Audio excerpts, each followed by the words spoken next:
So guys, we're going to be changing the battery on a Volkswagen Golf Mark 5 key.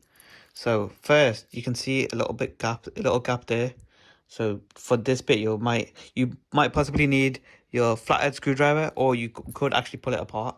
So what you need to do, if you're going to use a screwdriver, put the screwdriver in the gap and slowly twist, and it'll loosen it. And then what you want to do is pull it apart.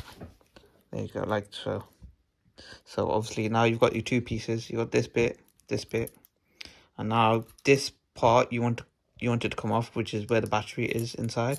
So you can just pull it with your hands, really, like this. There you go. And you can see that's where the battery is supposed to be.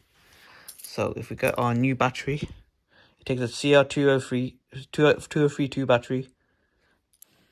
Okay, so now you got these two pieces. You want to get your new battery and make sure it's facing up this way, not that way. This way. Pop it in there. Then you want to put the two pieces back together on top of each other. Make sure they're lined up. Press down, you'll hear a click. Then put the key back together, put the two pieces back together. Push them together like this. There you go. There you got your new key. There you go, you see the light flash.